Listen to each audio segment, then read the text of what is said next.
اطہر کاظمی صاحب ابھی آپ مسکرا رہے تھے کسی بات پہ، اختیار ولی صاحب نے کہا وہ پٹھیاں کڑیاں، میں نے کہا الٹی گنتی سنی تھی ہم نے، تو آپ مسکرا رہے تھے، تو الٹی گنتی تو پتہ نہیں تحریک انصاف کے دوستوں کی بڑے عرصے سے شروع ہوئی ہے۔ دیکھیں الٹی گنتی بھی میں آپ کو بتاتا ہوں، پہلا تو میرا اعتراض آپ کے اوپر بھی ہے، اچھا میرے پہ؟ ٹھیک ہے، اور یہ جو ہے نا آپ بھی نوٹ کریں، آپ نے بھی زیادتی کی ہے۔ اچھا آپ کو پتا ہے کہ یہاں پہ اشرافیہ کی بات چیت ہوتی ہے، یہ کیوں شفیع جان کو بلایا بھائی؟ یہ تو عوامی نمائندے ہیں، عوامی نمائندے کا کیا کام ہے؟ کسی ایڈوائزر وغیرہ کو بلایا کریں تاکہ ہم بند کمروں میں بیٹھ کے اپنا جو ہے بات چیت کیا کریں، عوام کو بیچ میں نہ شامل کیا کریں اس طرح۔ اچھا اچھا دوسری ٹھیک ہے، بات یہ ٹھیک ہے ہو گیا، کہ ٹھیک یہ ہو جو گیا۔ الٹی گھڑی چلتی ہے، وہ میں نے کہا تھا کہ الیکشن 2024 میں آپ نے دیکھا نہیں کہ کیسے الٹی گھڑی چلتی ہے، وہ تو سب نے دیکھا تھا۔ اچھا تو مسئلہ یہ ہے کہ آج اختیار بھائی بڑے اچھے موڈ میں ہیں اور وہ ان کو کبھی کیا کہہ رہے ہیں کبھی وہ کہہ رہے ہیں، تو مجھے یہ لگتا ہے کہ شاید پریشر تھوڑا سا کم ہے، کیونکہ آج ٹرمپ کے ساتھ فوٹو وغیرہ بھی آئی ہے ہمارے وزیر اعظم کی، تو اختیار بھائی کو لگ رہا ہے کہ اب ہمارا جو ہے نا تھوڑا سا معاملہ مضبوط ہے۔ لیکن اینڈ آف دا ڈے دیکھیں جی، پی ٹی آئی والے ہو جائیں، نون لیگ والے ہو جائیں، پیپلز پارٹی والے ہو جائیں، انہی لوگوں نے حکومتیں بنانی ہے، یہ سیاسی لوگ ہیں، ان کو ایک دوسرے کو تھوڑی بہت سیاسی سپیس دینی پڑے گی، عوامی نمائندوں کو آپ کو اہمیت دینی پڑے گی۔ دیکھیں نا جب پی ٹی آئی کی حکومت تھی تو اختیار ولی صاحب الیکشن جیت گئے تھے، عوام نے ان کو ووٹ دیا تھا، نوشہرہ سے جیت کے آئے تھے۔ اب اگر عوام نے کسی اور کو ووٹ دیا تو ان کا رائٹ بھی آپ تسلیم کریں۔ تو انفارچونیٹلی مجھے لگتا یہ ہے کہ وہ جو سپیس ملنی چاہیے عوام کو، it's not about Imran Khan یا پی ٹی آئی یا کوئی اور سیاسی جماعت، یہ عوام کی سپیس ہوتی ہے، جو ووٹ ہوتا ہے وہ اپنے ووٹ کے ذریعے اپنی سپیس کسی کو دیتی ہے۔ تو میرے خیال میں اس وقت لگتا یہ ہے کہ حکومت بضد ہے کہ بس اپنی مرضی سے معاملات کو چلائیں، عوامی رائے کیا ہے اس کو کوئی زیادہ اہمیت نہیں دی جاتی۔ اب اختیار ولی صاحب، ویسے آپ نے اطہر کاظمی صاحب کے مفید مشورے بھی سنے، اور میں تو شفیع جان ہمارے بھائی ہیں، وہ کہتے ہیں کسی ایڈوائزر کو بلائیں، اشرافیہ کو بلائیں، ہمارے لیے تو وہ بڑے قابل احترام ہیں، ہم تو انہیں کوئی ریکویسٹ کریں گے، انہیں کوئی بلائیں گے، لیکن اختیار ولی صاحب کو ان کے آنے پہ کوئی اعتراض نہیں ہے۔ لیکن اختیار ولی صاحب، آپ نے مفید مشورے اطہر بھائی کے سن لیے ہیں؟ میں اطہر بھائی کی بات سن رہا تھا، ان کی بھی جو ہے گھڑی الٹی چل رہی ہے، یہ آدھی بات کرتے ہیں، یہ بھی ایاک نعبد و ایاک نستعین تک پڑھتے ہیں، ولدوالین تک نہیں جاتے ہیں۔ اللہ اکبر۔ آدھی بات، آدھی آیت، آدھی کہانی، یہ خود نہیں کہہ رہے ہیں کہ پرسوں رات مجھے اور شفیع جان کو انہوں نے چائے پہ بلایا ہوا تھا، انہوں نے بٹھایا ہوا تھا اپنے شو میں، ان کے شو میں ہم بیٹھے تو ٹھیک ہے، منیب فاروق کے شو میں اگر ہم آ جائیں تو ان کو اشرافیہ یاد ہے۔ آپ بھی اپنے شو میں پھر اشرافیہ کو بلایا کریں، میرے لیے تو سب سے بڑی اشرافیہ اطہر کاظمی ہے۔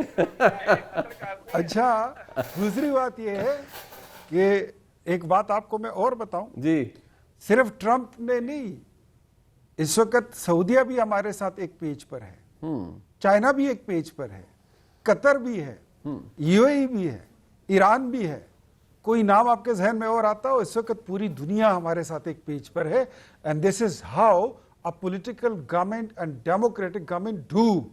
آپ اگر آج میں پٹھی گھڑی کی بات کروں نا جو الٹی چلتی ہے، آپ کو ایک الیکشن کی پڑ گئی اور آپ نے اس پہ کوسچن مارک اٹھا کے بات کر رہے ہیں کہ یار 2024 کا الیکشن جو ہے اس میں کوئی ڈاؤٹس ہیں۔ میں وہ بندہ ہوں جو ہم نے 2013 میں مجھ سے الیکشن چھینا گیا تھا، میں ٹاپ پہ تھا اور چوتھے نمبر کے بندے کو اٹھا کے پی ٹی آئی کے بندے کو میری سیٹ دے دی گئی۔ 2018 میں پھر ہمارے ساتھ یہی ہوا، پھر ریپیٹ ہوا۔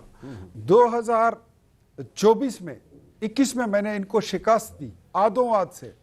میں تھرو آؤٹ اپنے حلقے میں، اپنے کیریئر میں الیکشن ہارا نہیں ہوں، مجھے یہ ہارے ہوئے بندے کو میرے اوپر بٹھا کے یہ تبدیلی کو، جب پہلی دفعہ تبدیلی was been introduced in Khyber Pakhtunkhwa, this is what happened with me. پھر جب امپوز ہوئی 2018 میں، this is what happened with me, I am the victim, ہم تو گزر کے آئے ہیں۔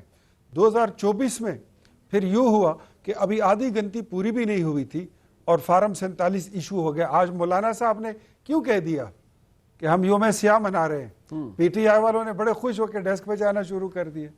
مولانا صاحب کہتے ہیں تم کیوں ڈیسک پہ جا رہے ہو؟ میرا مینڈیٹ تو کے پی میں ہے، میں تو تمہارے خلاف احتجاج کر رہا ہوں۔ مال مسروقہ خیبر پختونخوا میں مسلم لیگ نون کا ہو، جے یو آئی کا ہو، اے این پی کا ہو، پی پی کا ہو، جے آئی کا ہو، وہ پاکستان تحریک انصاف کے پاس پڑی ہے. اچھا نہیں بٹ ایک بات یہ جو اچھا سوری منیب بھائی ایک چھوٹی سی لائن, میں ذرا شفیع جان صاحب کو چھوٹی سی لائن, ویسے وہ کہا تو اچھا ویسے جی وہ عمران خان صاحب نے کہا تھا نا کہ آپ ہارتے تب تک نہیں ہیں جب تک آپ ہار مانتے نہیں ہیں. منیب تو پتہ نہیں پی ٹی آئی والوں نے وہ سنا یا نہیں سنا, لیکن نون لیگ نے وہ سن لیا ہے.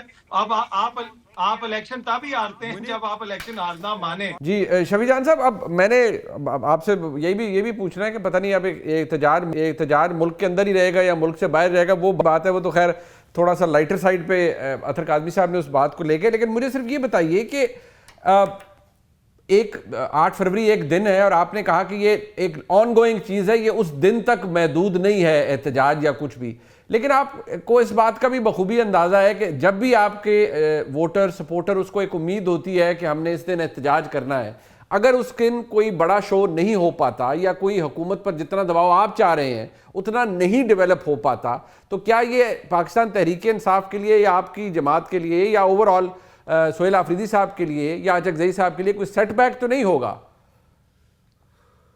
دیکھیں جہاں تک 8 فروری کی بات ہے منیب صاحب, یہ فائنل کال نہیں ہے. 8 فروری سے پہلے بھی تحریک چل رہی ہے اور 8 فروری کے بعد بھی تحریک چلے گی. 8 فروری کو چیزوں کو ہم پیک پہ لے کے جائیں گے. جہاں تک پاکستان بند کرنے کی بات ہے, اور اختیار ولی صاحب کہتے ہیں اگر خیبر پختونخوا بند ہوا تو ہم اپنے عوام کو کال دیں گے, عوام نکلے گی, اپنے راستے بنائیں گی. ان کے کال پہ تو گوال منڈی میں بھی 10 لوگ نہیں نکلتے, ان کے کال پہ تو کسی بھی پنجاب کی کسی دیہات میں 10 لوگ نہیں نکلتے, نہ کسی شہر میں 10 لوگ نکلتے. تو ان کا اور عوام کا کوئی رشتہ نہیں ہے. اور دوسری بات رہی بند کرنے کی, تو ہمارے ساتھ بڑا آسان فارمولہ ہے منیب صاحب. جب عمران خان صاحب احتجاج کی کال دیتے ہیں تو یہ خود بخود ساری چیزیں خود بند کر دیتے ہیں. ہم نے کوئٹہ میں جلسے کی 7 تاریخ کا اعلان کیا, انہوں نے کوئٹہ میں کرفیو لگا دیا. سہیل آفریدی صاحب پنجاب گئے تو پنجاب میں کرفیو لگ گیا. ہم سندھ موومنٹ میں جب ہم سندھ گئے اسٹریٹ موومنٹ میں, تو سندھ میں باغ جناح میں کرفیو لگا دیا گیا. تو ہمارے پاس بڑا آسان فارمولہ ہے پاکستان بند کرنے کا, کہ عمران خان صاحب کال دیں گے تو یہ خود بخود ساری چیزیں پولیس گردی کے ذریعے, ریاست گردی کے ذریعے بند کر دیں گے. تو بات بڑی سمپل ہے کہ اختیار ولی صاحب اس چیز سے پریشان نہ ہو. پاکستان کا شٹر ڈاؤن کرنا یا پہیہ جام کرنا بڑا آسان کام ہے, اور یہ خود اس میں ہماری مدد کریں گے. اور جہاں تک رہی ملاقاتوں کی بات, تو آج میں نے ایک ٹویٹ بھی کی ہے منیب صاحب, اور رانا ثناء اللہ صاحب کا بیان بھی آیا ہوگا کہ ملاقات اس ٹائم تک نہیں ہوگی جب تک عمران خان صاحب کی سے ملاقات ہوگی, تو اس کے بعد ایشو بیان نہیں آئے گا, کوئی ٹویٹ نہیں آئے گی, کوئی سیاسی گفتگو نہیں آئے گی. تو میری بات بڑی سچ ثابت ہو رہی ہے, جو کہ میں نے کچھ دن پہلے بھی کہی تھی, کہ یہ نظام جو ہے وہ عمران خان صاحب کے ایک بیان, ایک ٹویٹ کے سامنے ٹھہر نہیں سکتا. ٹھیک, یعنی کہ نظام عمران خان صاحب کے ایک سے بھی ڈرتا ہے اور یہ خائف ہے. یعنی کہ جو آپ ہمیشہ سے, یا خان صاحب کی ہمشیرہ بھی یہی بات کرتی ہیں کہ عمران خان صاحب سے خائف ہیں سارے, اور آپ بھی آپ کی ٹویٹ بھی یہی کہہ رہی ہے. بٹ یہ سم ہاؤ اختیار ولی صاحب بات ثابت بھی تو ہوتی ہے نا, کہ یہ شہر تو واقعی بند ہو جاتے ہیں, چاہے وہ اسلام آباد آنے کی بات کریں تو پورا اسلام آباد سیل ہو جاتا ہے. یہ بات بھی تو آپ نے خود وٹنس کی ہے نا, آپ ہر چیز خود بند کر دیتے ہیں. ٹھیک ہے جی. وہ اصل میں منیب صاحب جب کوئی واردات ہو جاتی ہے نا, بندے مارے جاتے ہیں, قتل و غارت گری ہوتی ہے. آپ نے دیکھا یہ آئے تو 126 دن کے لیے بیٹھے, کیا ہوا, پھر یہ 8 ستمبر کو آئے تو کیا ہوا, پھر یہ جو بلو ایریا ہے وہاں کے گرین بیلٹ کو آگ لگا کے درختوں کو جلا کے چلے گئے, کیا ہوا, پھر 26 نومبر کو رینجرز پر گاڑیاں چڑھا دوڑا کے آپ نے دیکھ لیا کیا ہوا. اب تو خیر تھوڑی بہت ان کی کافی تربیت ہو گئی ہے, تھوڑا سا ہی رہ گیا. پہلے یہ ڈسکو دیوانے ہوا کرتے تھے, اب یہ کہیں اکٹھے ہوتے ہیں تو نعت شاد پڑھتے ہیں.